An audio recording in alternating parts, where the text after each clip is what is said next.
sampai mereka mabuk. Dan dulu ada 2 minuman pendamping selain air putih.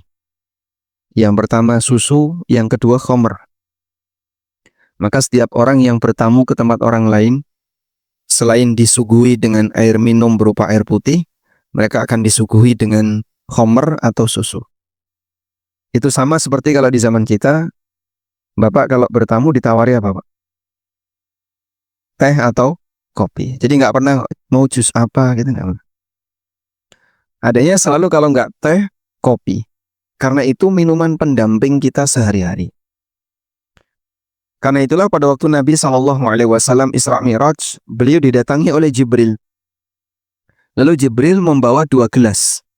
Yang satu isinya susu, yang satu isinya khamr. Kemudian Nabi SAW diminta untuk memilih dan beliau memilih susu. Maka saat Rasulullah SAW memilih susu, Jibril mengatakan, engkau telah memilih fitrah. Kenapa 2 ini yang dibawa oleh Jibril? Kok nggak minuman yang lain? Karena itulah 2 minuman yang umumnya mendampingi masyarakat Arab selain minuman air putih. Saat masuk waktu sholat, mereka pun ikut sholat dalam keadaan pengaruh mabuknya belum hilang. Sehingga ketika sholat karu mendem. Itu sahabat ya Pak, dulu sebelum khamr diharamkan. Kondisi ini menyebabkan mereka melakukan sholat dalam tidak sadar. Sehingga ketika sholat, ngomyang. Masya Allah, orang sholat sambil ngomyang. Hilang sudah. Ngomyang bahasa Indonesianya apa? Ngelenying. Grememeng gak karuan tanpa, ya namanya orang hilang akal. Sehingga Allah Subhanahu wa Ta'ala melarang mereka untuk sholat dalam kondisi mabuk. Seperti yang Allah tegaskan di surat An-Nisa ayat 43. Ya ayyuhalladzina amanu la taqrabus salata wa antum sukara. Wahai orang-orang yang beriman, janganlah kalian mendekati salat wa antum sukara ketika kalian dalam kondisi mabuk. Hatta ta'lamu ma taqulun, sampai kalian menyadari dan mengerti apa yang kalian ucapkan. Sehingga sampai apa yang kalian baca itu kalian menyadari. Karena kalau orang itu mabuk, apa yang dia baca jadinya nggak sadar, ngomongnya ngawur. Disebutkan dalam riwayat Tirmidzi dari Ali bin Abi Thalib radhiyallahu anhu bahwa Abdurrahman bin Auf pernah menyediakan makanan untuk kami. Beliau mengundang kami dan memberi minum kami dengan minuman khamr. Yang nyuguhin siapa? Abdurrahman bin Auf.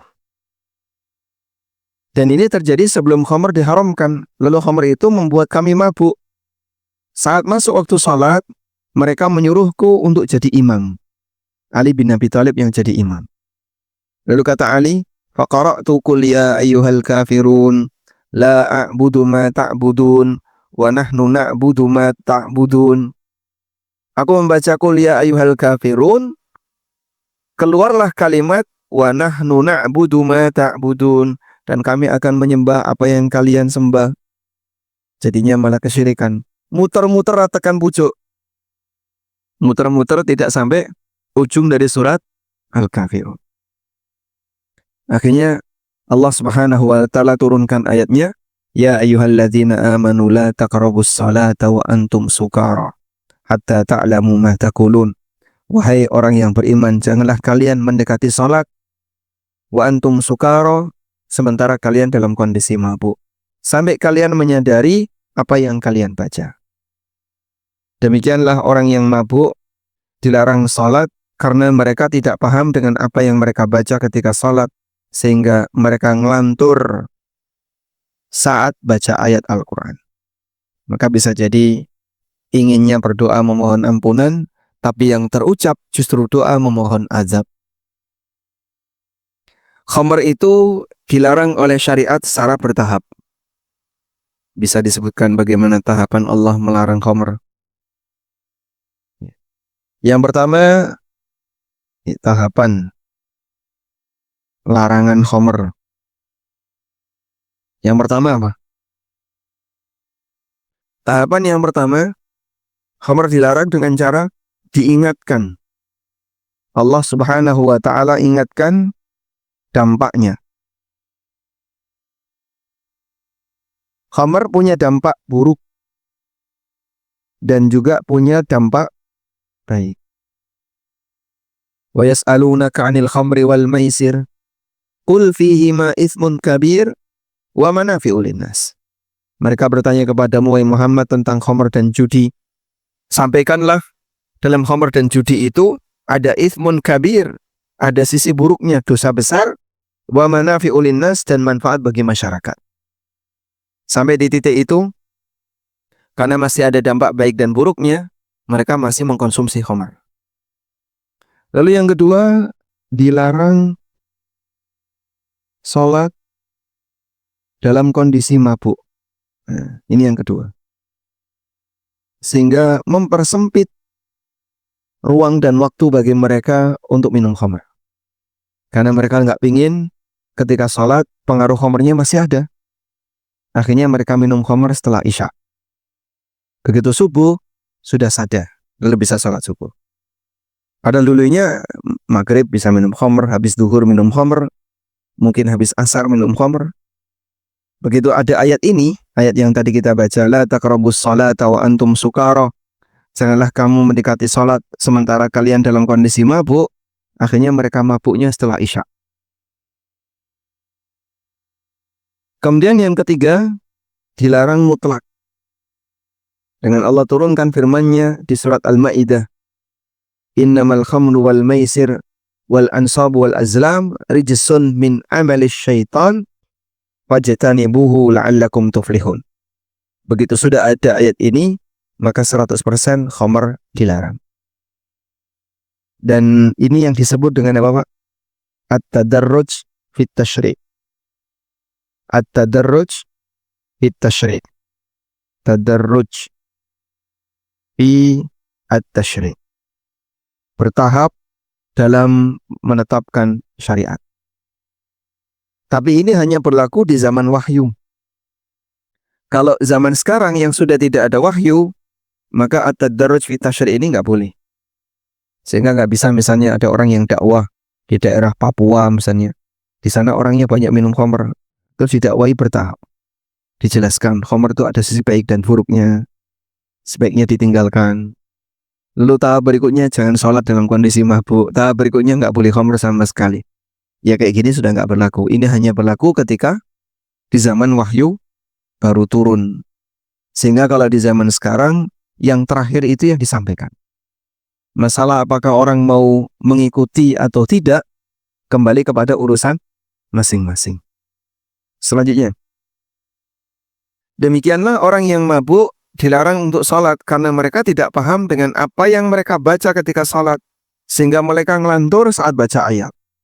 Setelah khamar diharamkan, kaum muslimin tidak lagi melakukan kesalahan di atas sholat dalam kondisi mabuk. Namun meskipun mereka tidak mabuk, mereka bisa jadi tidak paham dengan apa yang dia baca, sehingga hatinya lari kemana-mana saat sholat. Sebagian ulama mengatakan, kam min musallin lam yashrab khamra. Betapa banyak orang yang sholat dalam keadaan tidak minum khamr. Wa huwa fi salatihi la ya'lamu ma yaqul. Namun ketika dia salat, dia tidak paham apa yang dia baca. Qad askarathu dunya bihumumiha. Mereka dibuat mabuk oleh pikiran dunia dan segala obsesinya. Kita nggak mabuk saja nggak ngerti apa yang kita baca, ya. Itu maksudnya. Sehingga disinilah gambaran salat tanpa makna. Mereka salat namun batinnya kosong tanpa tersentuh dengan maknanya. Kalau orang dulu, salat tanpa makna itu terjadi karena orangnya mabuk. Sekarang rasa mabuk sudah tanpa makna. Karena yang kita pikirkan terlalu dominan mikir urusan dunia. Dari mulai takbiratul ihram sampai salam, kepikiran urusan dunia. Ketika sholat itu sambil menyusun jadwal kegiatan. Habis ini mau ngapain ya? Nanti per sholat 1, 2, 3, 4. Akhirnya pikirannya sibuk dengan aneka kegiatan duniawi. Itulah yang menyebabkan kenapa sholat kita jadi tidak fokus, karena kita tidak memikirkan apa yang kita kerjakan dalam sholat. Baik, saya mau tanya. Rakaat pertama sholat subuh tadi imam baca apa, Pak? Surat Al-Baqarah. Rakaat yang kedua lanjutannya. Baik, alhamdulillah masih keinget ya. Saya kemutan. Kadang ada yang surat opo ya, aku gak gatek nih. Kenapa dia gak gatek nih, gak peduli? Karena dia pikirannya lari kemana-mana. Saat pikirannya lari kemana-mana, sampai imam membaca misalnya surat Ad-Duha, atau surat At-Tin, atau surat apa, sudah nggak kebayang. Tadi saja waktu sholat, dia nggak kepikiran. Begitu selesai sholat, dia lupa. Karena nggak fokus. Itu contoh sederhana ketika orang sholat tapi pikirannya melayang kemana-mana. Maka kita berlatih agar kita tidak terlalu mabuk dengan dunia. Ketika sholat, upayakan fokus dengan apa yang kita kerjakan. Walhamdulillah, sampai di sini sudah selesai. Nah, sekarang kita beralih ke bab yang baru. Mengamalkan sunnah yang beragam. Mengamalkan sunnah yang beragam. Jadi, perbedaan yang diajarkan Nabi SAW. Nabi SAW terkadang beliau mengajarkan ragam untuk amal tertentu. Sehingga ini menjadi opsional, menjadi pilihan bagi umatnya. Kamu boleh melakukan A, kamu boleh versi B, kamu boleh versi C, dan seterusnya. Dan yang terbaik adalah diamalkan secara bergantian. Terkadang mengamalkan versi A, B, atau C sesuai dengan apa yang nyaman baginya. Dan yang sifatnya ragam seperti ini diistilahkan dengan sunnah, istilahnya adalah sunnah tanawwu. Disebut dengan sunnah tanawwu. Amalan sunnah namun diajarkan Nabi SAW dengan beberapa ragam. Sunnah tanawwu ini ada dua. Yang pertama, sudah dihapus salah satu. Sudah dihapus salah satu. Sehingga sudah tidak lagi dipraktekkan. Oleh karena itu, yang sudah dihapus di zaman sekarang yang nggak boleh dilakukan. Nah, dihapus salah satu atau disatukan dalam hal ini ya. Yang dulunya ragam tapi disatukan. Ada dua cara menyatukan. Yang pertama, disatukan dengan nasakh dan mansuh. Dalam arti yang satu dihapus. Dan nasakh dan mansuh ini hanya berlaku dengan adanya dalil. Dalil bisa menghapus dalil. Karena dalil dengan dalil punya kekuatan yang sama. Hukum bisa dihapus dengan hukum yang baru. Sebab dia punya kekuatan yang sama. Karena itu dulu pernah disyariatkan A. Lalu belakangan disyariatkan B yang bertentangan dengan A dan B ini menghapus A. Itulah yang dimaksud nasakh dan mansuh disatukan dengan atau terjadi karena adanya dalil. Sehingga dalil satu tidak berlaku karena sudah ada dalil dua. Contohnya apa, Pak? Contoh dalam hal ini adalah cara ruku'. Ruku' itu punya dua cara. Cara yang pertama, ruku' dengan menggenggam lutut. Sehingga telapak tangan mencengkram lutut seperti yang biasa kita lakukan. Cara yang kedua, ruku' itu dilakukan dengan cara meletakkan kedua tangan, digabungkan seperti ini, lalu ditaruh di antara dua lutut. Nah, yang pakai celana nggak bisa ini, Pak. Kalau pakai sarung bisa. Prakteknya kayak gimana sih, Pak? Nah, coba yang pakai sarung. Oh, Ustaz. Nyuruh jamaah. Monggo, Pak. Oke. Dipraktekkan. Begini.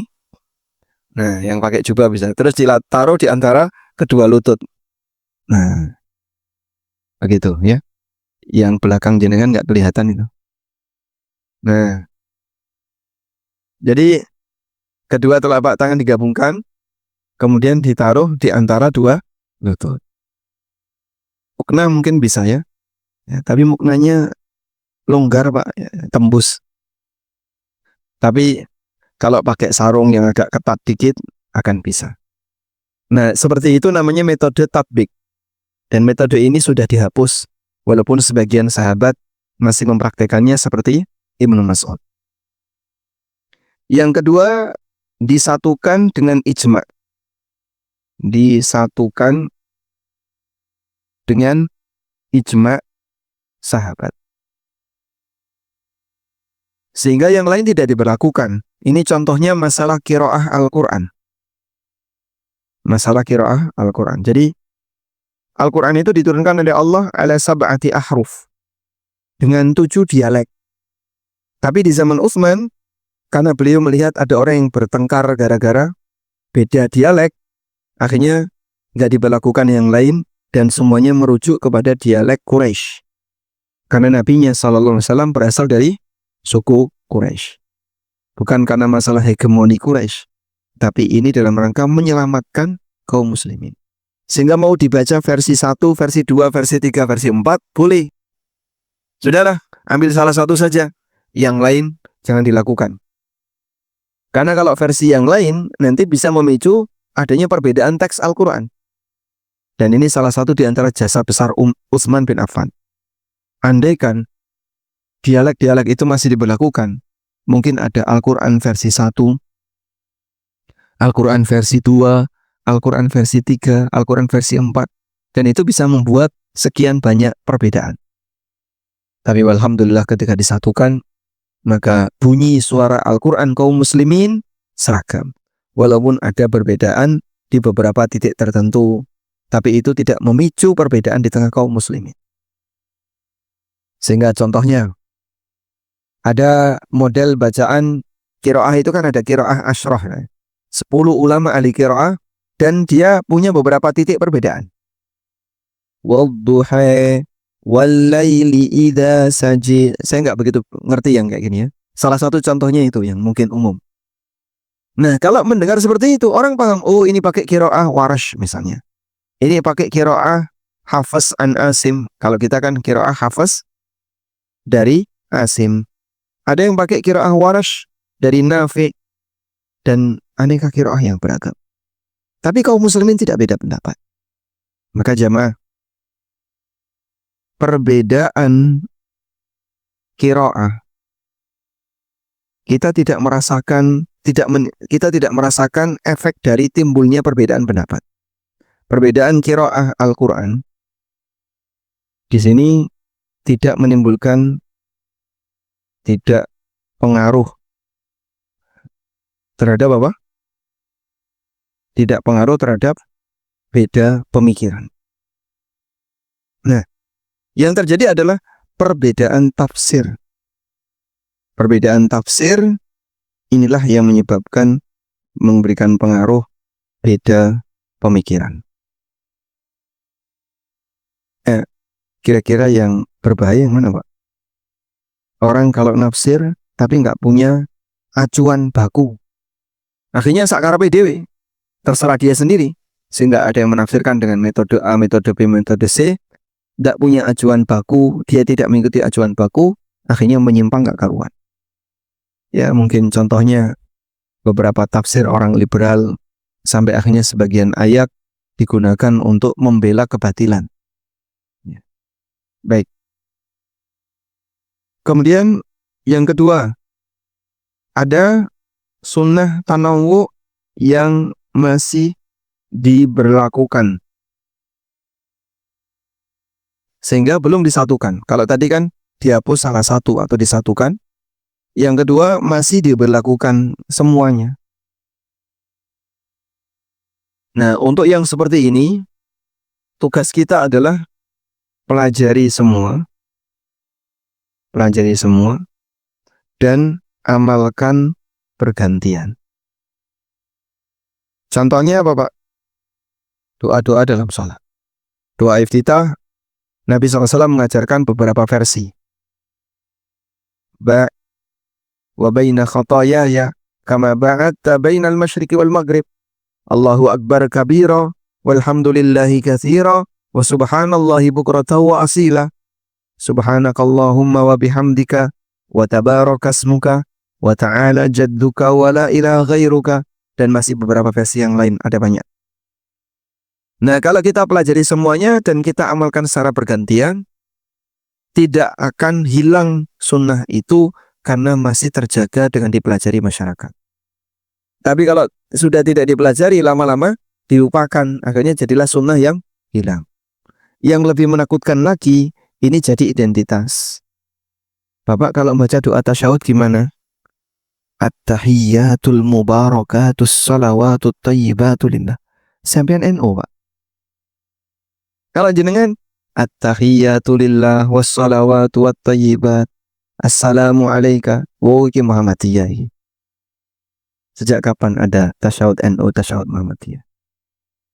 Termasuk juga doa iftitah ya, Pak. Kalau Muhammadiyah pripun? Allahumma ba'id baini wa baina khatayaya. Kalau NU, Allahu akbar kabira walhamdulillahi katsira. Bukratan wa asila, inni wajjahtu wajhiya lilladzi fatara samawati wal ardh.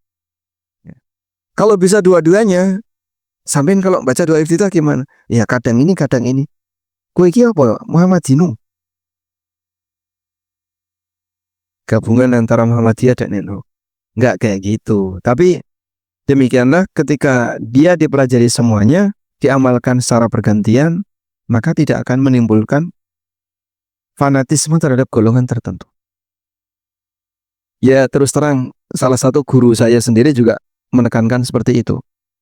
Tanya beliau, baca doa iftitah apa? Kulo niki nek maos nggih ngeten niki. Oh bener niku, itu aja, jangan pindah yang lain. Ojo ngaleh, pokoknya kudu iku. Jangan pindah, pokoknya kudu iki ya. Jadi sampai di doktrin harus seperti ini. Ya alhamdulillah saya belajar di dua kaki. Sehingga punya guru Muhammadiyah juga punya guru NU di Lamongan dulu. Akhirnya bisa belajar dua-duanya. Cuman fenomena seperti ini yang cukup ma'ruf di masyarakat. Sehingga membuat orang jadi terkadang melakukan praktek dikotomi kayak tadi ya. Yang ini takbiran Muhammadiyah. Allahu Akbar, Allahu Akbar. La ilaha illallah wallahu akbar. Takbirnya berapa kali? 2 kali. Kalau NU, Allahu Akbar, Allahu Akbar, Allahu Akbar. Sing bener loro apa telu to, Mas? Sampeyan salat ning lapangan loro, nek salat ning masjid telu. Padahal dua-duanya riwayat Ibnu Mas'ud. Maka kalau orang mau praktek 2 maupun 3, ya dua-duanya sahih sampai Ibnu Mas'ud. Cuman karena terlalu fokus di salah satu titik, akhirnya jadi tanda ya. Kalau yang seperti ini NU, yang seperti ini Muhammadiyah. Baik, sekarang kita lanjutkan. Di antara praktek yang memudahkan kita untuk belajar khusyuk adalah mengamalkan sunnah yang beragam. Para ulama menyebut sunnah yang beragam ini dengan sunnah tanawwu, yaitu praktek amalan yang semuanya diajarkan Nabi SAW. Dalam ibadah salat ada banyak sekali sunnah yang beragam, baik yang bentuknya gerakan maupun bacaan. Sebagai contoh, mengangkat tangan ketika takbiratul ihram. Kadang Nabi SAW mengangkat tangan setinggi pundak dan terkadang setinggi telinga. Dua-duanya sahih. Yang satu hadis dari Wa'il bin Hujr, yang satu hadis dari Ibnu Umar. Keduanya berdasarkan riwayat yang sahih. Kalau digabungkan tidak boleh ya. Allahu Akbar ya.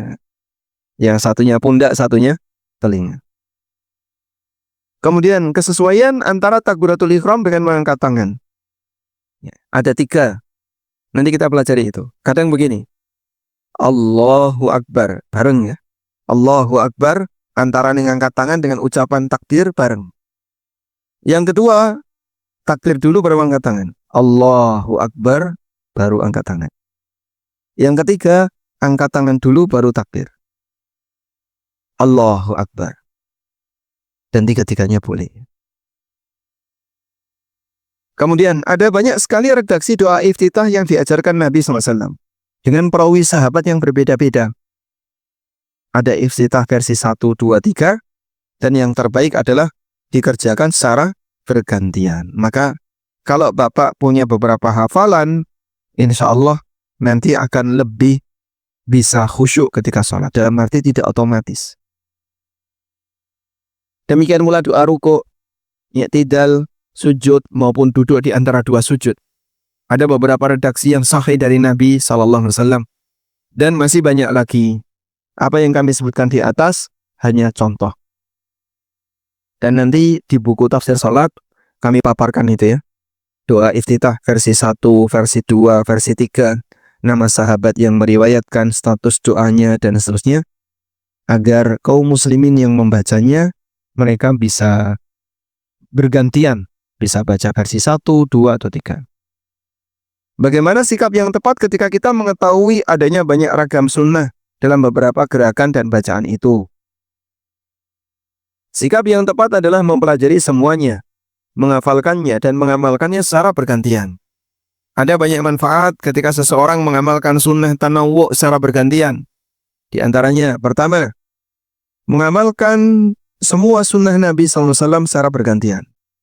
Orang akan bisa mengamalkan semua sunnah Nabi SAW secara bergantian.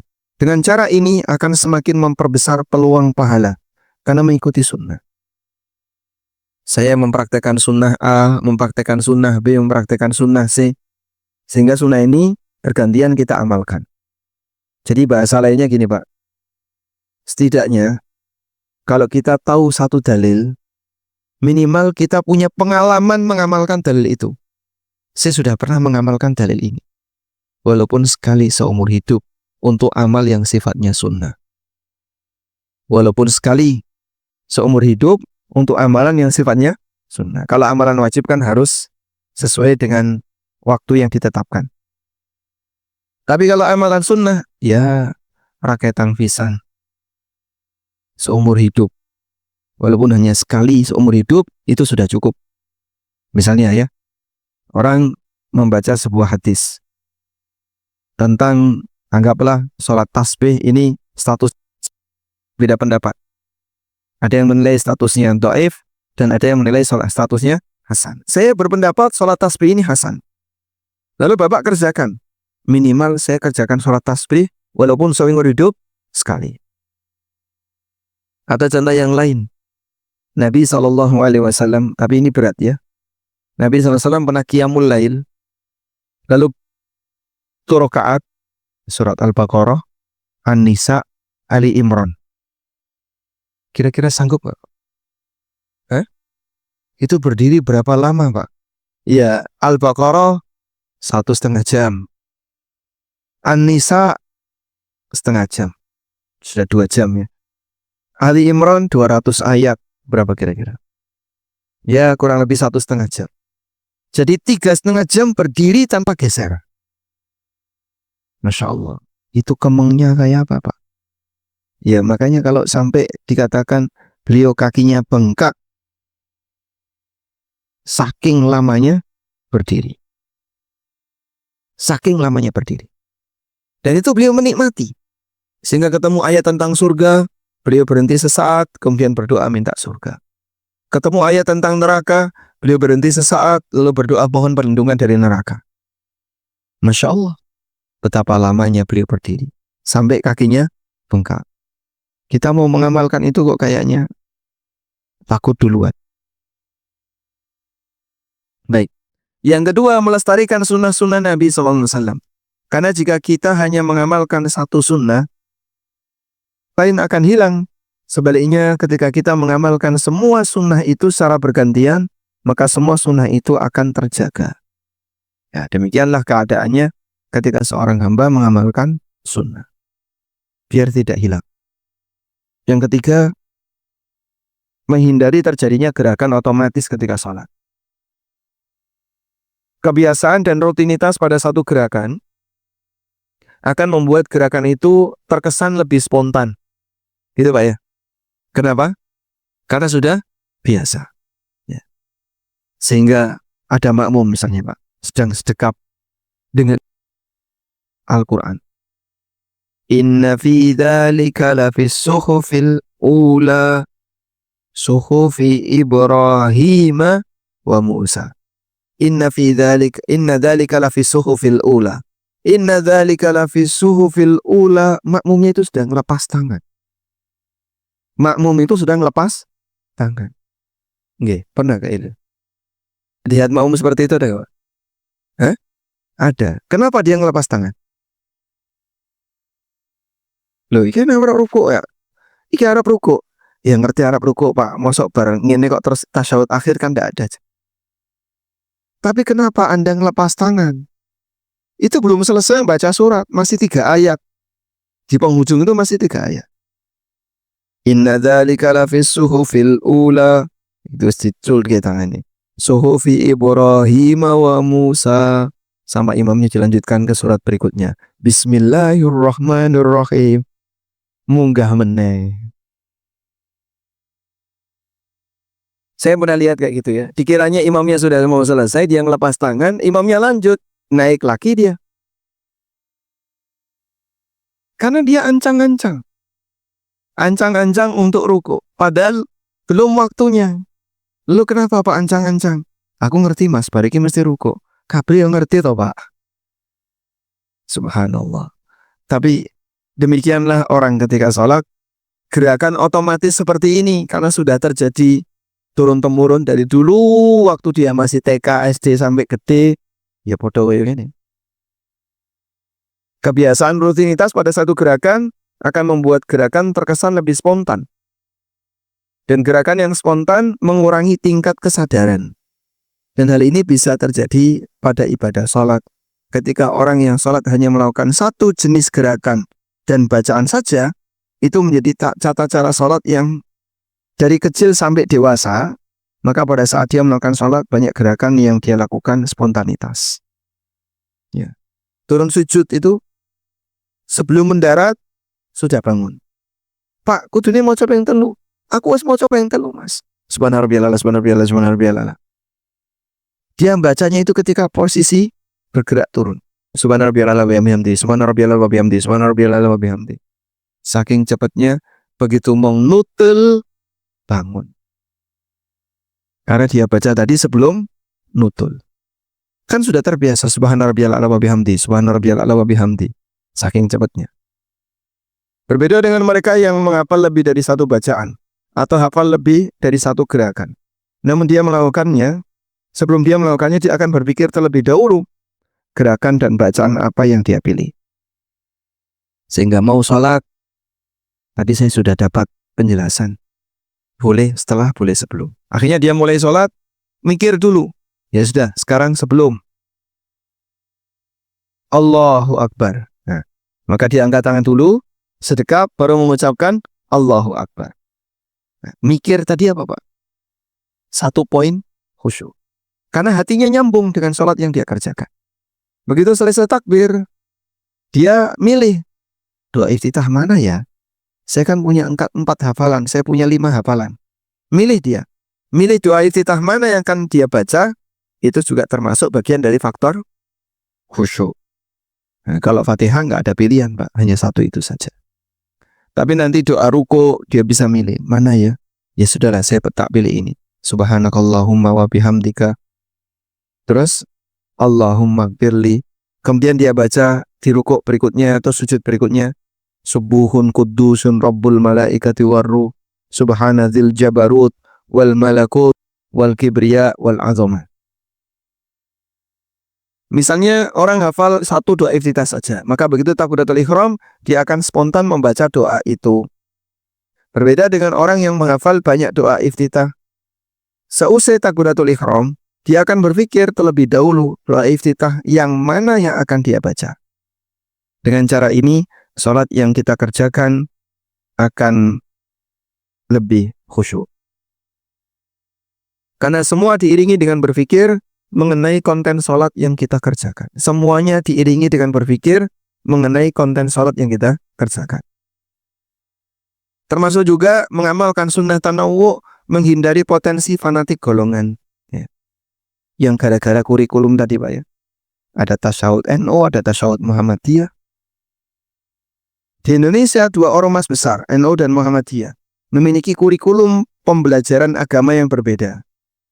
Sehingga antara perguruan Muhammadiyah dengan Al-Ma'arif nanti sebagian kurikulumnya beda. Termasuk perbedaan redaksi doa dan dzikir yang dibaca ketika sholat.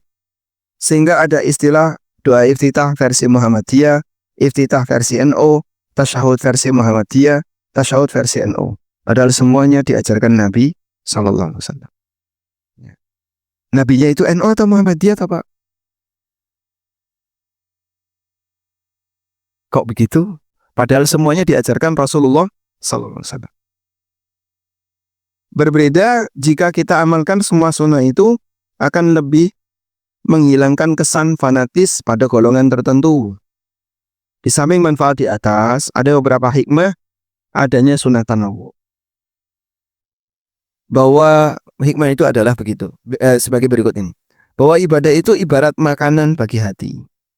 Ibadah itu nutrisi bagi batin. Dan ketika kita makan, kita tidak hanya memilih satu jenis makanan. Namun kita butuh aneka jenis nutrisi. Ya. Kalau orang Pak, dari lahir sampai tua, nasi tok, kira-kira gimana Pak? Hah? Gulanya dhuwur Mas. Nanti dia bisa kena penyakit gula. Kalau orang misalnya dari kecil sampai gede, telo tok, ya nanti akan ada pengaruhnya. Tapi Allah Subhanahu wa Ta'ala sediakan. Ada sayur, ada buah, ada bahan makanan pokok, dan seterusnya. Maka walaupun kita bahan makanan pokoknya nasi, tapi kita tidak hanya makan nasi. Kita nasi, juga ikan, juga sayur, bahkan belakangan banyak sekali gerakan inkarnasi. Meradian sego. Yang dimakan apa? Sayuran, buah-buahan, telur. Baik. Maka nutrisi batin akan lebih komplit jika kita mengkonsumsi ibadah beragam. Makanya kalau bisa ya, dalam melaksanakan ibadah itu dibuat beragam. Kadang ibadah A, kadang ibadah B, kadang ibadah C. Yang kedua, sunnah tanawu merupakan bagian dari kemudahan syariat. Sehingga hamba tidak menjadi bosan ketika melakukan ibadah secara bergantian. Dan inilah anugerah dalam syariat Islam. Bapak bisa bayangkan ya, andaikan ibadah kaum muslimin itu hanya satu. Dan satu ini nggak ada gerakan apapun. Cuman diam begegek.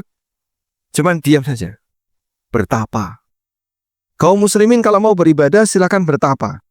Terus dia bertapa, meneng bertapa. Kira-kira kuat berapa lama? Nggak lama Pak.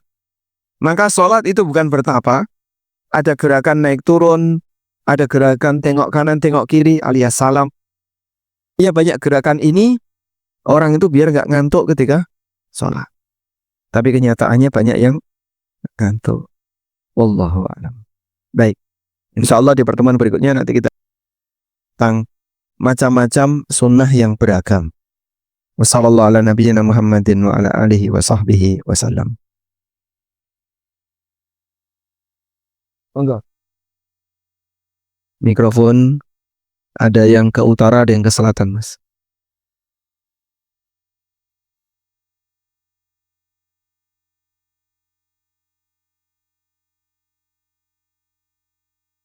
Wabarakatuh. Waalaikumsalam warahmatullahi wabarakatuh. Allahumma sholli ala Muhammad wa ala ali Muhammad. Terkait tadi ibadah sunnah yang terkait dengan salat tasbih, walaupun hanya sekali. Namun andai kata itu dilakukan selapanan dinonan atau salah berkala begitu, bagaimana hukumnya? Terima kasih. Alhamdulillah. Kalau saya baca dari hadis salat tasbih, di situ disebutkan di bagian akhir ya.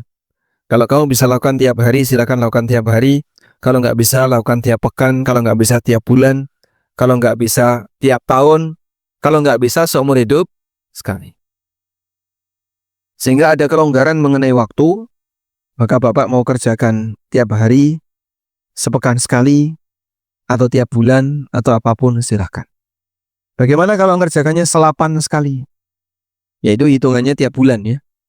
Sehingga dikerjakan tiap Selasa Pahing. Anggere selesai paing sholat tasbih. Ya berarti per 35 sekali ini sama dengan kurang lebih sebulan sekali. Wallahu a'lam. Monggo.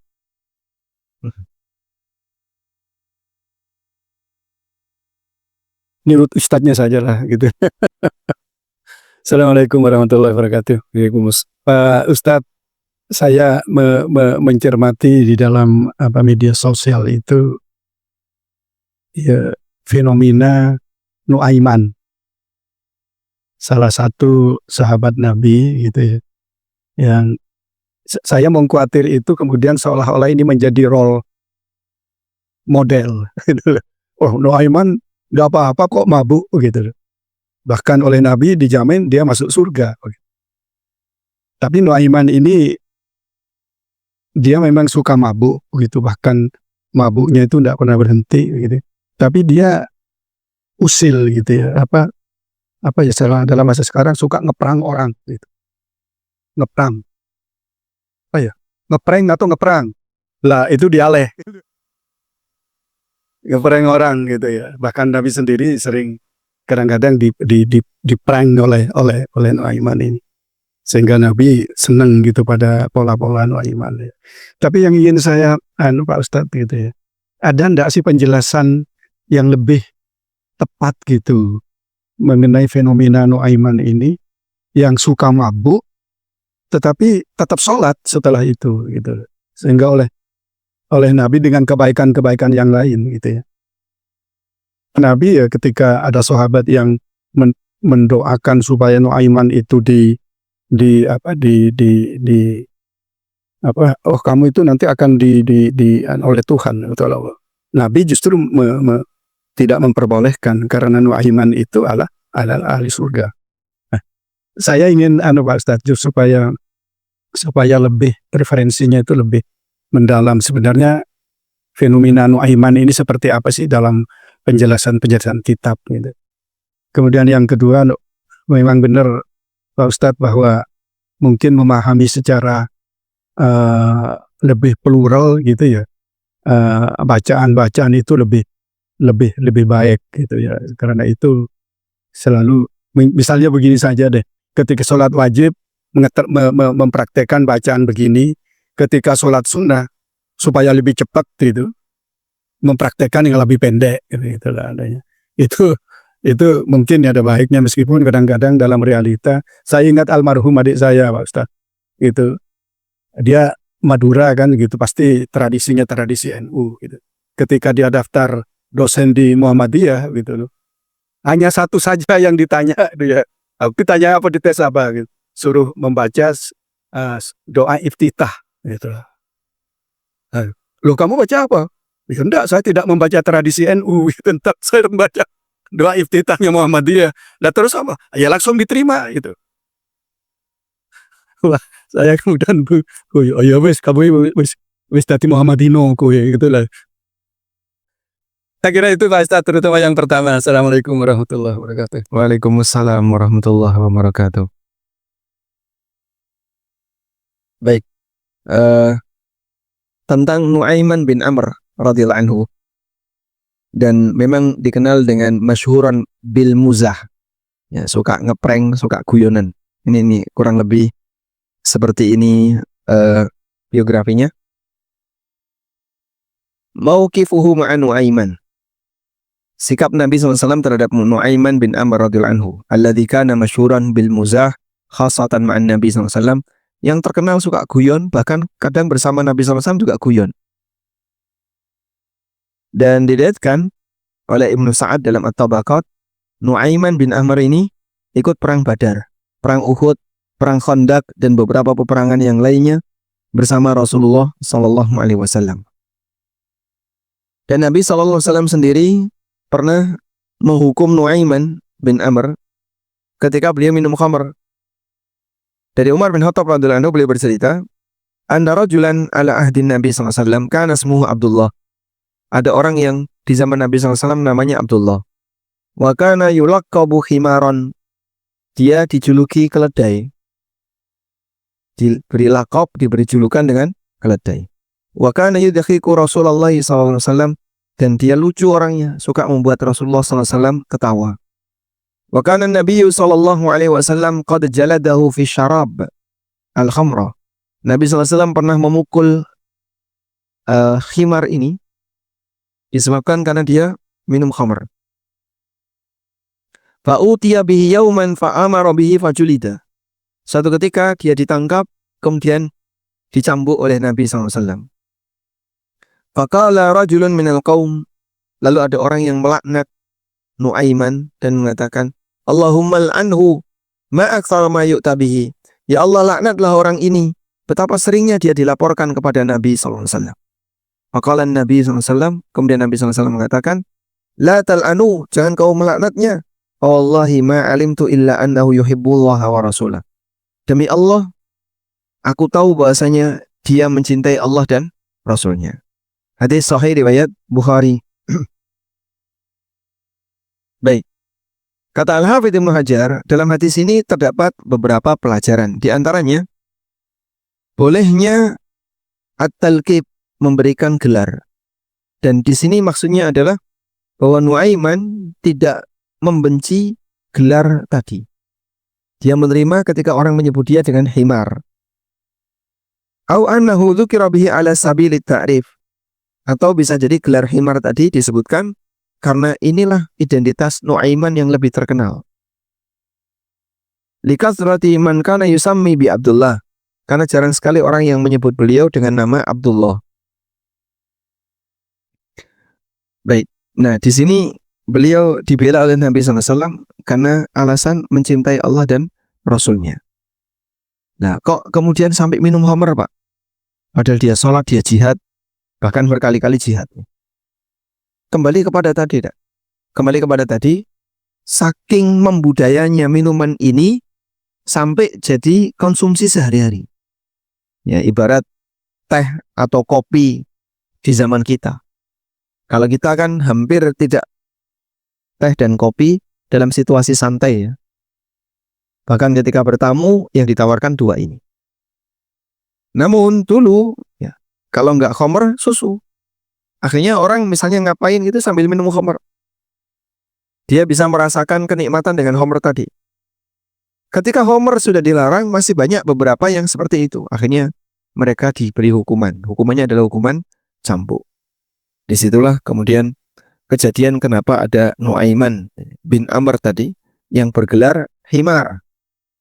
Dan dia minum khamr sampai dicambuk berkali-kali oleh Nabi SAW. Jadi kebiasaan sejak masa silam. Kok bisa sholat, bisa jihad? Nah, di sini ada sisi yang berbeda. Pelanggaran yang dia lakukan tidak menghalangi dia untuk melaksanakan kewajiban. Dia menunaikan kewajiban, tapi di saat yang sama dia melanggar. Wallahu a'lam. Jadi, kok bisa dia sholat padahal dia minum khamr? Ya, tidak aneh jika ada orang berbuat sholat, tapi dia korupsi. Termasuk nggak? Termasuk ya. Ini yang dulu pernah kita sampaikan. Berhasil dari sisi ibadah ritual, tapi gagal dari sisi ibadah taat aturan. Wallahu a'lam. Selanjutnya. Waalaikumsalam warahmatullahi wabarakatuh.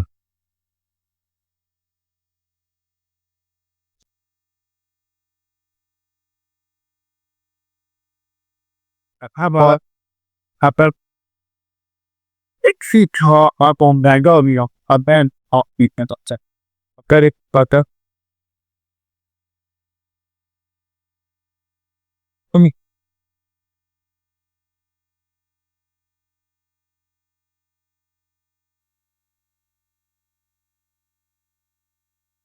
Masya Allah.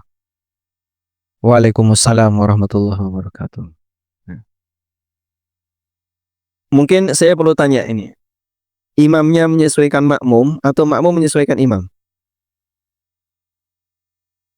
Imam menyesuaikan makmum. Sehingga kalau kemampuan makmum rendah, maka makmumnya harus diturunkan kemampuannya. Maka imam dikasih tahu, kalau membaca itu jangan yang terlalu jauh-jauh. Yang gampang-gampang saja. Kulhu. Inna ataina. Kulhu aile. Sohen. Oke. Akhirnya apa yang dibaca oleh imam hanya sesuai yang bisa dijangkau oleh makmum. Maka ya sama-sama jangan mengupgrade kemampuan dalam Al-Quran lah. Segitu-gitu aja. Apakah seperti itu? Saya masih ingat waktu saya jadi marbot, Pak. Terus kita ketika sholat kan ya sambil melatih bacaan hafalan Quran, sehingga yang dibaca Al-Maidah, Ali Imran dan seterusnya. Ada makmum yang protes. Nek iso maca iki yo sing dihafal makmume.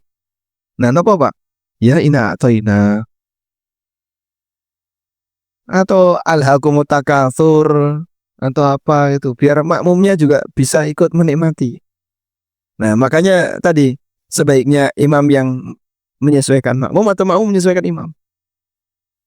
Ada juga yang pesan, Pak, saya itu kalau ngrungokno surat Ar-Rahman itu bisa nangis, Pak.